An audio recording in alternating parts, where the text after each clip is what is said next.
ازيكم حبايب قلبي، عاملين ايه؟ رجعنا لكم بفيديو جديد وشرح جديد من منصة اونكس بت. النهارده يا جماعه جايب لكم ثغره يا جماعه جباره في منصة اونكس بت. الثغره دي يا جماعه انا اكتشفتها بعد التحديث الاخير، بعد اخر تحديث المنصه عملتها. وطبعا انا حبيت اول حد اكون شرح لكم الثغره دي قبل ما منصة اونكس بت تكتشف الثغره دي وتقفلها. تمام حبايب قلبي. فاتمنى يا جماعه الكل يا جماعه يعمل لايك للفيديو ده علشان الفيديو ينتشر بشكل اكبر والكل يستفيد. تمام حبايب قلبي، قبل ما يكتشفوا الثغره دي. والثغره دي هتخليك تحقق ارباح اقل حاجه 10000 جنيه يوميا. طيب قبل يا جماعه بس ما نبدا في شرح النهارده، عايز اقول لكم ان احنا عاملين مسابقه بقيمه 5000 جنيه. المسابقة دي هنوزعها على 10 أشخاص يا جماعة، كل واحد 500 جنيه.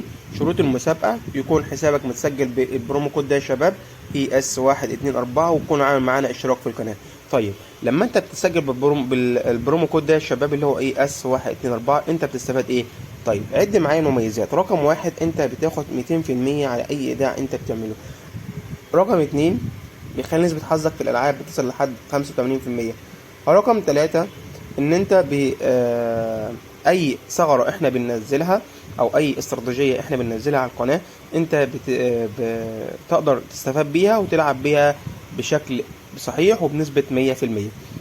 وكل الناس يا جماعه اللي بتكلمني وبتقول ان حسابها ضعيف ودايما على طول بتخسر فلوس، ده بيكون علشان حسابك مفيهوش نسبه حظ. فاخرج من حسابك القديم خالص وسجل بالحساب ده بالبرومو كود ده يا شباب ES124. طيب يلا يا جماعه كده نخش في استراتيجيه وثغره النهارده.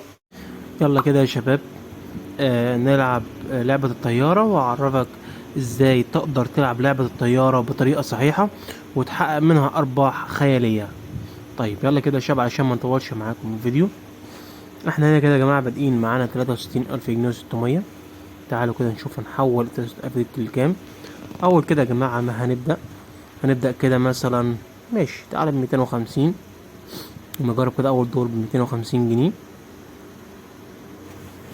ركزوا معايا يا شباب والكل يلعب بنفس الاستراتيجية دي، بس زي ما بقولك لازم يكون حسابك متسجل بالبرومو كود ده يا شباب ES124. كده يا جماعة ضربنا عند X2. يلا اطلعي براحتك، احنا مش بنطمع. ماشي، خلينا كده نلعب ب200. يلا بصوا يا شباب، انصحكم ان اول ربع او تلت ساعة من كل ساعة بلاش تلعب فيه. ماشي يا شباب، يعني بلاش تلعب في اول تلت ساعة من كل ساعة. يلا فوزنا، سحبنا عند X2. ماشي، اطلعي براحتك، اطلعي براحتك، مش هيفرق معانا، احنا مش بنطمع. بلاش يا جماعة طبعا، بلاش يا جماعة طمع. ندخل برضو ب200 تاني، وبلاش الناس تلعب بأرقام كبيرة. أنا هنا بلعب بأرقام كبيرة عشان أنا معايا 63000 جنيه فبعرف ألعب كويس. ماشي، فأنت العب بأرقام قليلة، ب10 ب20، أقصى حاجة تدخل بيها ب50، علشان لما تخسر تعرف تعوض. هنسحب عند X1.5.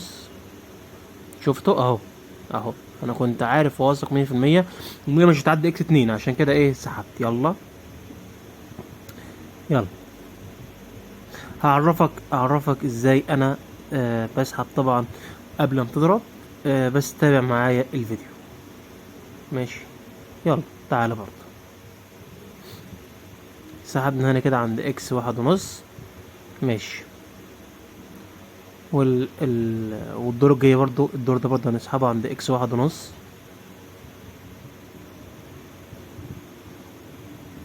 يلا بس يا جماعة زي ما قلت لكم، خلينا كده متعودين ان احنا ما بنلعبش في اول تلت ساعة من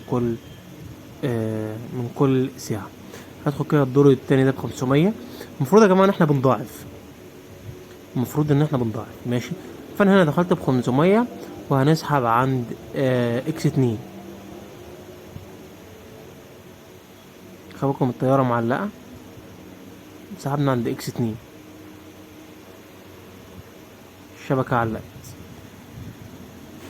ماشي، سحبنا عند X2، سحبت معانا عند X3. مش مشكلة، حلو قوي. يلا يلا دي برضو نسحبها عند اكس 2. شايفين؟ شايفين يا جماعة الجمال؟ شايفين الجمال والحلاوة؟ شايفين الجمال والحلاوة؟ والله العظيم دلع. والله العظيم البرومو كود يا جماعة اللي احنا مسجلين بيه اللي هو اي اس 1 2 4 ده، والله برومو كود دلع ومخلي نسبة حظنا عالي جدا جدا جدا اهو، زي ما انتوا شايفين بعينيكم يا شباب. هي دي بقى الطريقة الصح. طيب، لو الطيارة يا جماعة، لو الطيارة مثلا انت كده خسرت دور ضاعف، ماشي، خسرت دور ضاعف المفروض 400 بس انا ايه بدخل ب 500، ماشي، خسرت دور ضاعف تمام، ضاعف المبلغ اللي انت بتلعب بيه. وحاول بقدر الامكان ان ما تعليش عن اكس 2، ماشي. احنا كده خسرنا 200 و500 يبقى 700، يبقى هندخل كده ب1000 ونص. يلا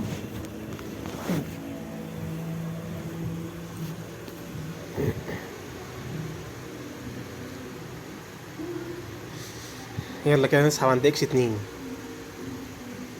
اهو. بصوا يا شباب، شايفين انا كده سحبت، عوضت الخساره اللي انا خسرتها، عوضت الخساره اللي انا خسرتها بمكسب كمان، كسبت ارجع لل200 تاني، ماشي، كسبت ارجع ل اقل مبلغ كنت بلعب بيه تاني. يلا، وهنزل لكم يا جماعه برضو الشرح اللي جاي، استراتيجيه حلوه قوي يا جماعه للعبه التفاح. يلا نخش ب 500.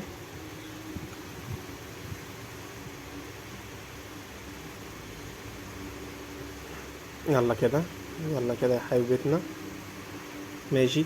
زي ما بقول لكم يا شباب، احنا آه ما بنلعبش فور ربع او تلت ساعة من كل ساعة، وبلاش برضه يا جماعة اخر 10 دقايق من كل ساعة، بلاش، علشان الطيارة في الاوقات دي بتكون في اخر كل ساعة بتعوض كل خساراتها اللي هي خسرتها في خلال الساعة، واول 10 دقايق بتحاول ان هي تجمع ارباح في الاول اهو. كسبنا يا جماعة اهو. يبقى انت ما تزعلش ان انت لو خسرت دور ولا حاجة، لا، الفكرة ان انت هتلعب بذكاء وتقدر تعوض كويس. يلا ماشي، 500 اهو. يلا هقول لكم برضو على حاجة كويسة جدا، بس بعد طبعا الدور ده ما يعدي. يلا اطلعي، شوف الطيارة طالعة بالعافية، الطيارة طالعة بالعافية، تحس ان هي كده ايه مش قادرة تطلع، مخلصة بنزين مش قادرة تطلع،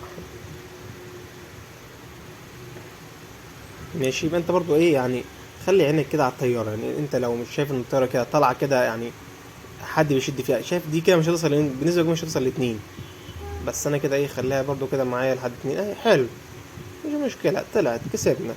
او زي ما انتوا كده يا جماعة، احنا كنا بادئين معانا 63,000 دلوقتي معانا 68,000 جنيه، يعني كسبنا 5000 جنيه في خلال تصوير الفيديو ده. طيب بصوا يا جماعة برضو اخر نصيحة انا بقول لكم عليها، ان الطيارة دايما على طول بتضرب تحت اتنين، بتضرب تحت اتنين يعني 3 او 4 ادوار بحد اقصى، ماشي، وبعد كده بتطلع. الفكرة ان انت بتحط مبلغ كبير علشان يعوض خسارتك بمكسب كمان، تمام. دي يا جماعة بخصوص الناس اللي هي مسجلة، اللي حساباتها متسجلة بالبرومو كود اي اس 1 2 4، الطيارة مش بتضرب بحد اقصى 4 مرات، لكن اي حساب مش مسجل بالبرومو كود انا ما اضمنلكش الكلام ده، تمام يا شباب. اهو زي ما انتم شايفين انا بلعب قدام عينيكم، يعني مش بعمل اي حاجة ولا بوقف الفيديو ولا اي حاجة خالص، كل حاجة قدام عينيكم يا شباب. انتظرونا يا جماعة في فيديوهات وشرح تاني كتير، والسلام عليكم ورحمة الله.